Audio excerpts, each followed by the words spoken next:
This meeting is being recorded.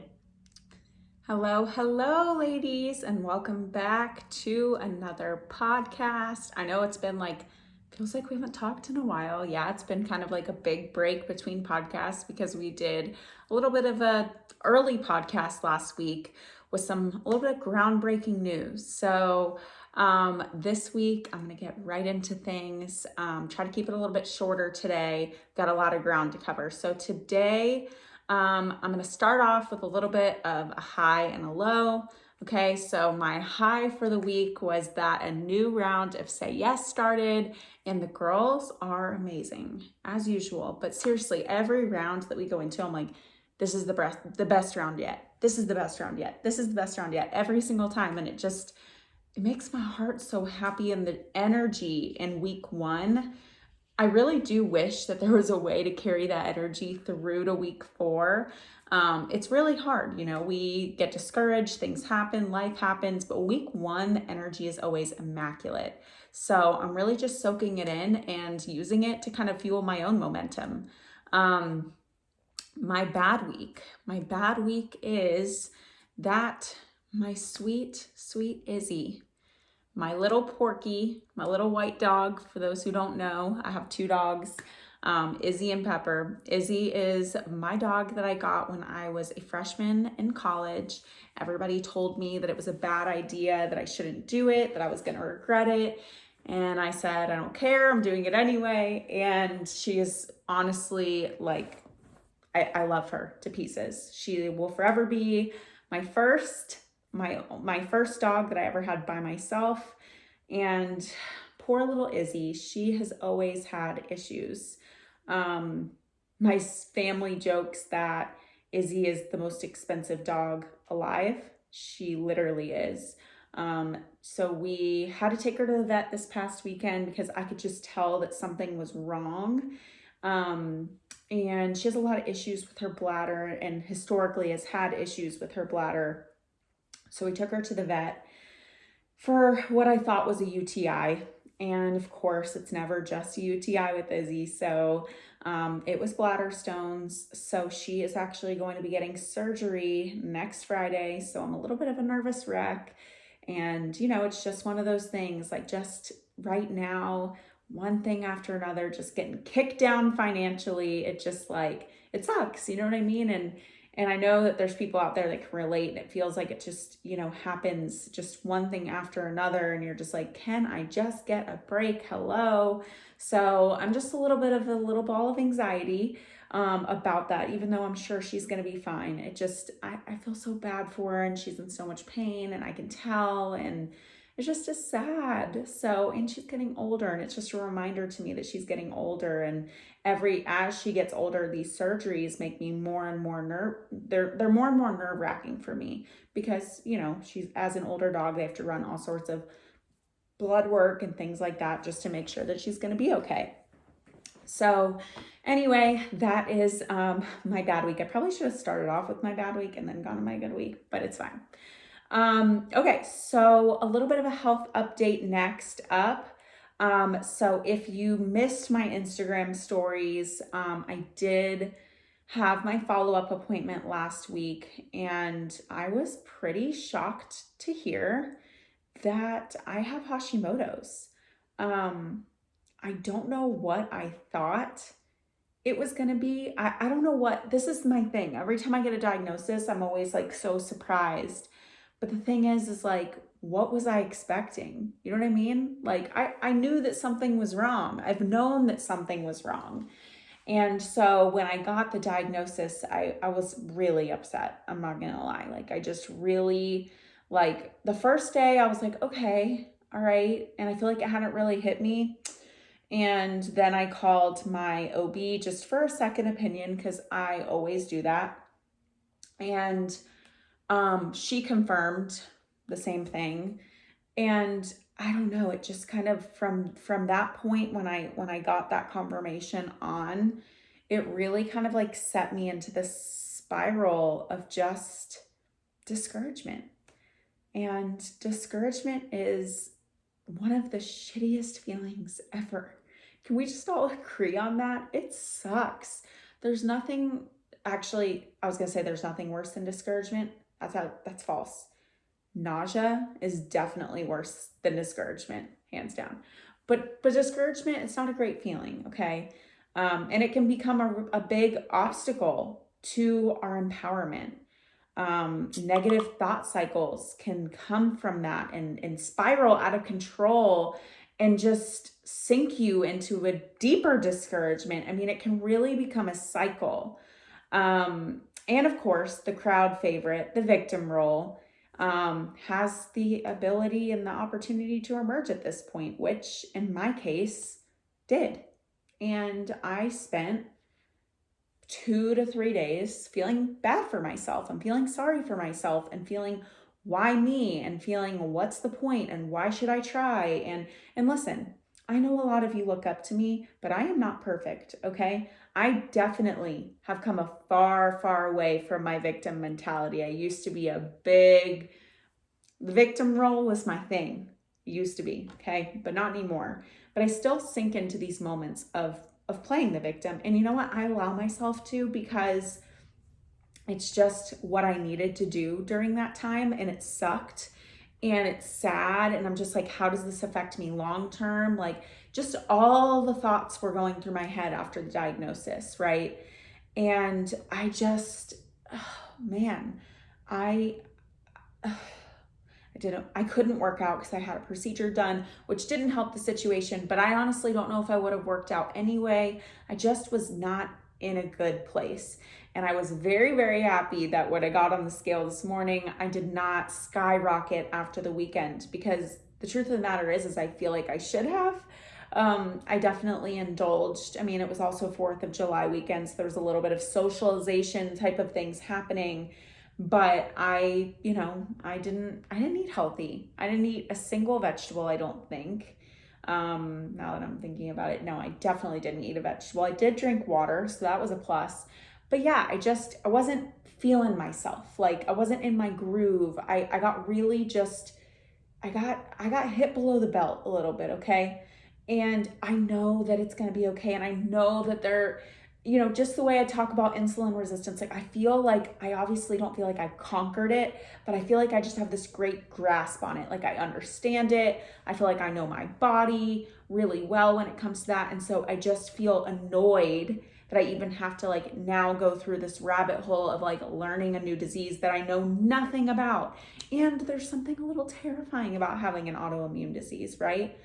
But discouragement is what I want to talk about today. And I'm going to obviously relate it to my own situation that I lived the past few days, but also talk about working through discouragement and giving you guys tips to work through your own. Okay. So discouragement can really cloud our judgment, and we become a cesspool of self-doubt, depression, blame, and just overall just feeling down, right? So this is definitely a time to reach out for support, to work through those feelings and barriers when you're in this low. This is where accountability partners are great. This is where friends, your confidants, your trusted people come into play. It's important to remember to be compassionate and not judgmental with yourself, just like you would with a friend who was coming to you with the same type of discouragement, right? That's definitely a tool that I use for myself when I'm working through these feelings, and how I even got to the conclusion of, well, I'm not going to judge myself for playing the victim, right? And I always put an end date to my sulking. Like, I was like, okay, listen, the challenge is starting on Monday. I am not going into this challenge feeling sorry for myself. I'm just not going to do it. So I allowed myself those couple days to really just feel like crap. And then, challenge starts, great. Back to the gym, back to the water, back to the eating healthy, back to doing what I know how to do and what I'm supposed to do. Okay.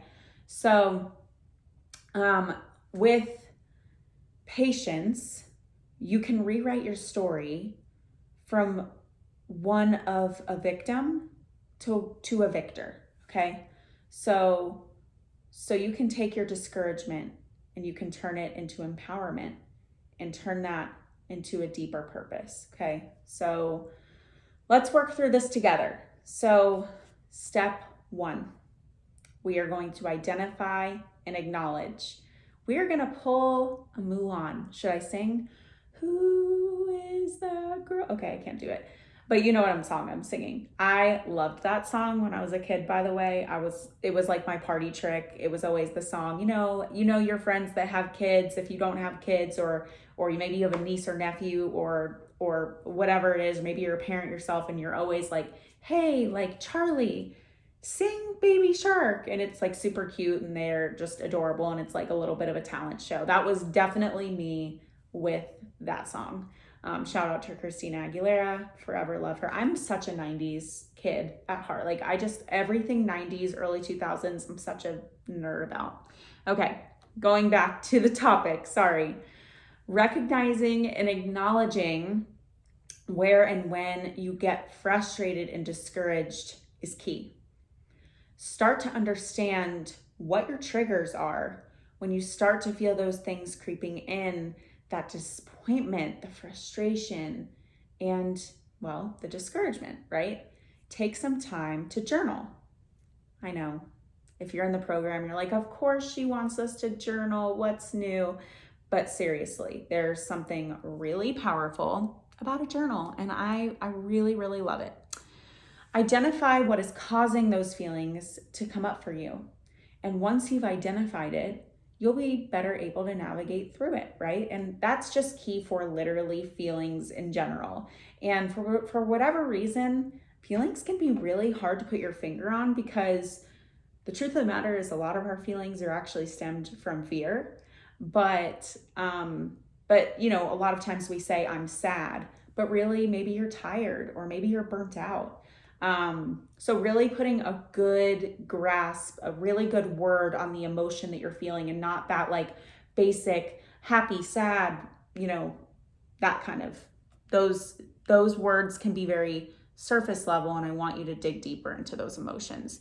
And that's where you get the real, the real progress comes from, when you're really able to identify those emotions. So, a lot of us have a tendency to make reactionary decisions before even acknowledging why we might be feeling a certain way and where it's coming from. You can start to be proactive here too, and be present enough with yourself that you can recognize what is coming up and you can catch yourself before falling into those feelings. Okay, so again, this is a really great activity for when you start to feel this way. That is step 1, okay? Step 2, the end is in sight, always. You have to keep it in sight.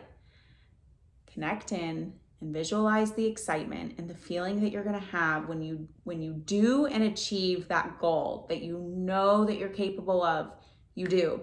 That is why you started whatever it is that you started, whether it's a journey or that thing or that course or that class or that XYZ. You started it because you knew you could do it and you believed in yourself and you were excited.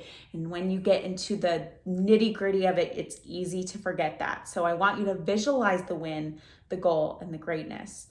What will it feel like to be there? Sit in that and really, really feel it, okay? Next, it's time to get a little analytical. On a weekly basis, it's really important to reflect and debrief what worked and what didn't work. Oh, Jules, are you saying that I should journal? Yes, I am. I think that keeping a daily journal, or like a journal that you're writing in really regularly, is so important. If you feel like you struggle with journal prompts and you don't even know what to write about, hi, I sell a wonderful workbook you can buy that has really great journal prompts in it. Gentle nudge, just saying. Okay, so try one area at a time. It's easy to get discouraged when you keep spinning those same wheels and making no progress. At least if you're making shifts and changes and trying new strategies, you're learning about yourself in the process, okay? So trial and error. You might fail, you might not get there. It might feel really sticky, but just work through those feelings, okay? And the last tip I have for you is to honor your discouragement. Every mistake and every obstacle along the way gives you more data and more clarity as to what you want and what you don't want, and what's working and what isn't working, and who you are and how strong you really are. Part of going through the process is discovering that you can find the good behind each of those struggles. There's always a good thing that comes out of that, okay? Listen, I'm going to use myself as an example once again. And I'm hoping to mirror the situation, because the reality is that all of us have patterns. All of us have been through a similar trial at some point in our lives. So I can say, you know what, when I got diagnosed with insulin resistance, I was sad and I cried and I had those exact same feelings. I've been there. I need to mirror the behaviors of what I did the first time. What did I do? I sat in my emotion. I let myself feel. I researched and made sure that I fully understood what I had. And then I freaking embraced it. And I said, you know what? I'm going to fight this, and I'm going to be the person that overcomes this. And I'm going to be the person that shows up to my doctor's appointments and goes 25 pounds down, 45 pounds down, 60 pounds down. And I'm going to be the person that the doctor is going to go, you know what? Very few people actually do this. And I'm going to go, I know, because I believed in myself and I knew I could. And that's the point that I want all of you to get with whatever goal it is that you have in mind that you're feeling frustrated or discouraged about, okay? And also understand discouragement is totally normal. Sometimes misery just likes to feel a little bit of validation and likes to know that like it's a totally normal way to feel when something really big happens, or when it feels like life is just trying to kick you down and like you keep getting in every obstacle along the way. Like if there's a roadblock, you have hit it. And that can be so frustrating because of course, what do? We're humans. We look around and we go, oh, well, Sally Sue, who I know from college, she's really successful. And, you know, Sally Sue, she lost 100 pounds in 6 months and kept it off. And now she's a supermodel. And now she's a public speaker. And now she's a this and that and the other. And what am I? I'm just a big fat failure. And you can just send yourself into a spiral, right? We are human, and come on, we default to comparison. It's hard not to.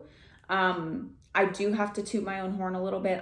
I've kind of mastered the art of not comparing myself, just because I'm aware that not that many people are in this position that I'm in my own personal experience. And so listen, there are girls in my program that have outlost me. You know what I mean? They have lost more weight than me. Certainly lost more weight than me from January to today. You know what I mean? And that's amazing. And I'm genuinely happy for them. But there is a little part of me that's like, wow, like what a failure I am. I'm supposed to be a leader, and I'm supposed to be this person that people can look up to. And who even am I if I can't even lose that weight? And it's like, no, we're not doing that, because you know what? It's so much more than that weight loss. Even though, you know, my intention was weight loss, and weight loss is my personal goal, because of course I'm doing this for my health. And with my health comes, I have to get that number down. I just have to. I have to get that BMI down. Listen, I hate BMI. I know we all hate BMI, but I know for my own personal self, I need to get my BMI down, okay? My doctors have all told me, like, when you're working with a doctor and your BMI is 38 and your doctors are going, wow, your cholesterol is great, your this is great, your A1C is great. Then if you're happy with yourself and you're healthy, then who cares? You know what I mean? But for me, it didn't work like that. You know what I mean? I have a lot of health issues going on. So I just feel like we all have to remind ourselves that we can do this. We have been through these similar things before, and we can do it again. You know what I mean? I had to be reminded, and honestly, I had to be reminded by some of you guys through Instagram. I lost 80 pounds, and I 98% more than likely still had Hashimoto's when I lost that weight. You know what I mean? Like, it's not impossible. What I've done worked. It can still work. I just have to figure out a good flow, because the reality is I've lost 15 pounds in the last year. That's it. And I work out 6 days a week. I work out usually 7 times a week, but 6 days a week, like I work out a ton. I eat generally pretty well. And if I don't eat well, then I eat small portions. Like if it was truly calories in versus calories out, I would weigh nothing, okay? So it's more than that. And don't let any of those Instagram accounts or any TikToks or any of it, magazines, internet, all of it, don't let any of them tell you that it is simply calories in versus calories out and that's it, because it's not for a lot of us. Especially if you're listening to this podcast, you probably have your own set of, health issues, and it's just not that simple. There's so much more that goes into it. So I know it can be really easy to get discouraged, to blame yourself, to all of these things. And I'm specifically speaking to weight loss or being on a health journey in this specific instance. But you know what? It's just not that simple for a lot of us. So as always, I'm going to leave you with this. Advocate for yourself. If you feel like something is wrong, there probably is something wrong, okay? Go into your appointments with the facts. This is what I've done. Here's my food logs. These are the workouts I did. Here's my calorie burns. This is how many steps I have. Bring them the data and say, you tell me what's not adding up here, because something's not, okay? So you guys are constantly asking me, how did you get diagnosed? How did you advocate for yourself? That is how. I went in as serious as anything, dead, no, straight face. Something is wrong. And so it was really interesting. Autoimmune disorders can be really challenging to diagnose, like almost 100% of the time. You don't just go in for your first appointment thinking something's wrong and have an answer. Somebody asked me, they said, do you feel like it was easy for you to get your autoimmune diagnosis? And my default was to go, yeah, it was. But the thing is it wasn't. I just didn't know I had it. Like I didn't know anything about Hashimoto's. I didn't know anything about anything. Like whenever people would say, oh, is your thyroid okay? I'd go, yeah, it's fine. Because they were testing my TSH and my TSH is fine. But there are other numbers to test when it comes to your thyroid. Now I know, but I never had those numbers run. And there's a lot of emotions that go behind all of it. Once you get that diagnosis, you feel resentful, you feel all of the feelings, right? And you got to feel them. But going back to the initial thing, because I'm kind of all over the place today. Thank you guys for hanging in here on this podcast. But no, my diagnosis wasn't easy. That was, I don't know how long I've had it, but I can tell you I've struggled with my weight for the last almost 20 years. So yeah, something hasn't been right for a really long time. And I was too scared to get answers for a really long time. But once I started actively seeking the answers, it's taken me almost 2 years to get that diagnosis, I would say.